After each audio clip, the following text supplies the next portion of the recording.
Hey guys, welcome to another movie review. Here we are going to go ahead and review the most recent movie I saw, Terror on the Prairie, which stars Gina Carano. It was directed by Michael Polish, as well as written by Josiah Nelson, too. Now, if you have not heard of this movie, that's okay. It's actually only streaming on the Daily Wire app. Now, if you don't know what the Daily Wire is, it's actually a company that was created by Ben Shapiro. Now, I know what some of you may be thinking. Oh, you watched a movie on Daily Wire, very conservative. And I know this because some of you who follow Cavalier family is, of course, either liberal or Democrat. But the thing is with Cavalier family, I just want to remind you all that it doesn't matter if you're white, black, Hispanic, if you're male, female, part of the LGBTQIA community. Cavalier family is based on entertainment and being able to bring you, viewers like you, the opportunity to either listen to what we think of a movie, even if it's on the Daily Wire, because we even do reviews on movies that's been on HBO Max, which of course is very more on the Democratic side, or Disney Plus, or Paramount. So it doesn't matter where the location is. If the quality of entertainment is there, we are going to do a review on it. So if it offends you that we are doing one on a conservative thing, on a conservative streaming service, then I'm sorry, maybe it's not right for you, because everyone who's part of Cavalier family is either part of being either a Republican, a Democrat. It doesn't matter, because again, everyone who's part of this group is from wide varieties of spectrum as far as religious views, political views, because at the end of the day, it's all about entertainment, and that's what we want to bring to you guys. So let's get to reviewing Terror on the Prairie. Now, again, this is Gina Carano's movie that she has done since her recent being fired from Disney and Lucasfilm. Regardless, this is the movie that she's done with Daily Wire. Now, so far, Daily Wire has produced 3 different movies. They have done Run, Hide, Fight, Shut In, and then this one, the new one, Terror on the Prairie. Now, if you have seen any of these movies, you will notice exactly what I've noticed so far, and there is a certain element that's being presented, and that's all about female empowerment, women empowerment. Run, Hide, Fight is about a schoolgirl who takes on school shooters and ultimately wins in that nature. Then you have Shut In, which is about a woman dealing with her abusive ex-husband in a way that she's also trying to make better of herself. I'm not going to go into detail about it, but she's trying to take care of her daughter as well. And then you have this movie, which stars, of course, Gina Carano's character, who her husband, and they have an older son with a newborn, well, not really a newborn, but, baby little girl. And it's a battle with some not so great fellas that show up on there, which, of course, they go into detail on why they're there later on in the movie, but there is a reason. So we get introduced to these characters, and they're living on a ranch, basically living in a hut out in the middle of nowhere. We learn that they moved from St. Louis all the way up into Montana, so completely different location all in general, very seclusive as well. We also learn that the time period of this movie takes place a little after Civil War. So basically, the husband leaves, goes out to the quote-unquote city, the market area, to get supplies for the cattle and for them to live off of. And then all of a sudden we get introduced to these outlaws, basically. And we first get introduced to them in the very beginning of the movie, which kind of sets up the fact that these guys are evil, that they are bad. I'm not going to say exactly what they do because I don't want to provide spoilers, but the action that they take against a certain individual in the very beginning is, let's just put it this way, it was a little bit more gruesome than I would have thought. And that's perfectly fine, because, again, this is completely, all the Daily Wire movies that have been produced so far is shocking in terms of the fact that, it's a Republican streaming service, but they're really trying to produce the good quality entertainment, and they will take that extra feet, that extra mile that you may not expect. So in the very beginning of this movie, again, it's pretty gruesome. And we get introduced to these characters a little later as soon as the father of the family leaves. Now, the mother doesn't know anything about these guys. She just thinks that they're traveling. So she cooks a home meal for them, not knowing who they are, where they're coming from, and what they just got done doing. Later on, they ask her exactly who she is. She tells them who they are. She goes out to fetch some eggs because they bought eggs from her. They bought other supplies from her as well. And she notices the guy from the earlier in the movie. Well, I'll just say it. He got scalped basically, and she sees his hair and his scalp on the side of the horse. Which later on you find out that that's because they sell it to earn profit off of. And so during this process, she realizes who they are, which they are part of the Confederacy as well, not the Union, but the Confederates at one point. And she then tells them to leave.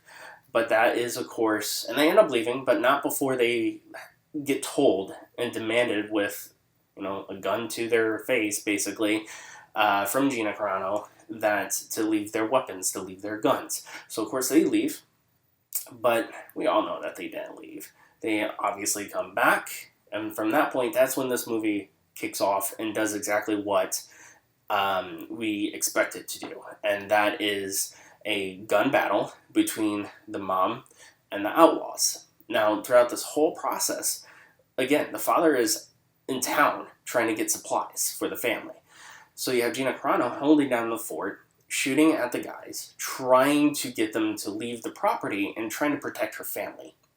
So it's very much a mother protecting the livelihood of her family.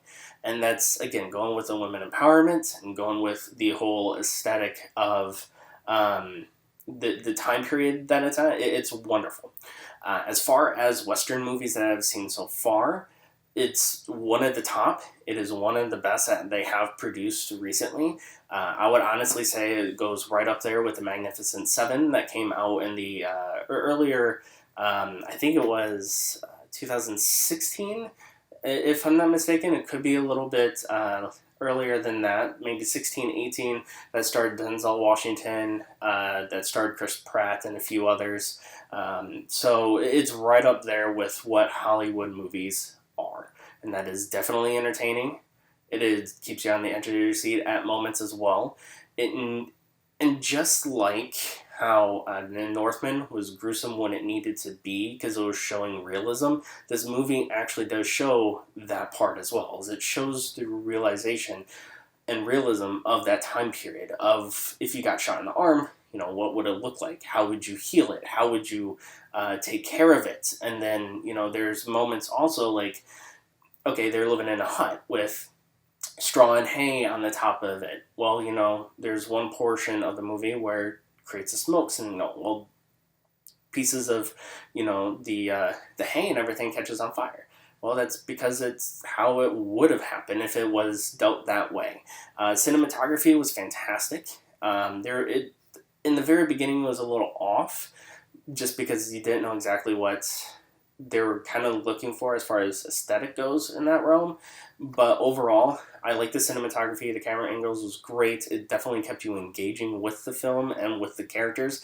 And not only that, but the story that Josiah does it's a good steady pace as far as character development and kind of understanding why they are there and the reason why the villain is doing what he's doing, because in a way it makes you feel for the villain, kind of like how Thanos, you kind of feel a little bit more with Thanos too in the Marvel Cinematic Universe, but to the point where it's like, okay, but he's still a bad guy, he still deserves to die.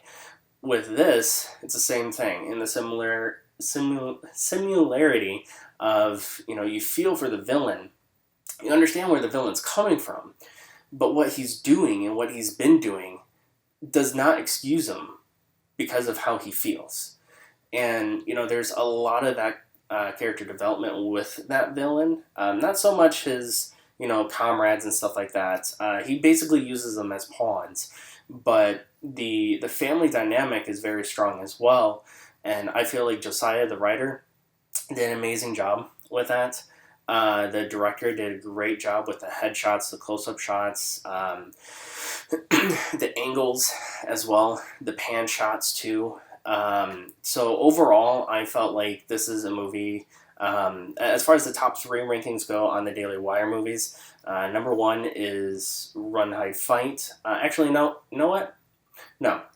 Number one is absolutely this movie, and it's only because of the fact that it provides you more more to the story than what Run, Hide, Fight did. Run, Hide, Fight, there was pretty much one premise and one premise only.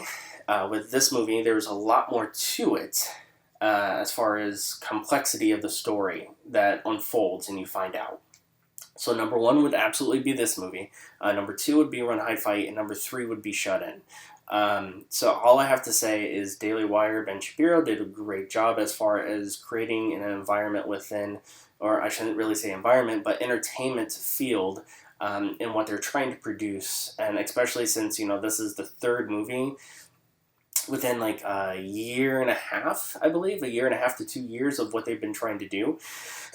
Gina Carano, the first time I was introduced to her was Deadpool. I didn't know she was a UFC fighter. She pulled off an amazing job. She pulled off a fantastic badass mom, basically, as well as a loving mom, too. So, and supportive wife, let's just put it that way. She did great, fantastic. There's nothing bad I can say about her because she did that well as far as acting goes in this movie. And, overall, I just think that you should watch it. I think with all platforms, you should give an opportunity to watch their types of movies, to see exactly what they want to provide to the audience, what they want to showcase to the audience. And again, the three movies that they've produced is all about women empowerment. And that's really, it's a really great thing, especially when, you come from Hollywood that's been a strong male lead, where they're going more into strong female leads now. One of my favorite strong female leads is Atomic Blonde with Charlize Theron. That's a great movie, in my opinion. Daily Wire just started it right in the very beginning. So I'm looking forward to other movies that they do produce in the future. I'm looking forward to the quality entertainment that they provide for their audience. Again, it's a great movie. Terror on the Prairie, definitely recommend it. As far as scale goes, from full suit all the way down to just a dress shirt. As far as grading scale goes, full suit quality, fantastic. So go ahead, take a chance if you haven't to go watch Terror on the Prairie, as well as watch the other movies that they have on the Daily Wire. And with that, don't forget to subscribe to our channel. In addition to that, follow us on all social platforms. Go ahead and show us some love by stopping by the merchandise store and the link at the bottom. All proceeds go to independent filming, podcasting, and everything that you see here on the channel, plus more. So, again, love you guys. You guys have been great. Thank you so much for the support. We will be reviewing other movies as well. And if there's a movie that you want to see us review, just leave a comment below.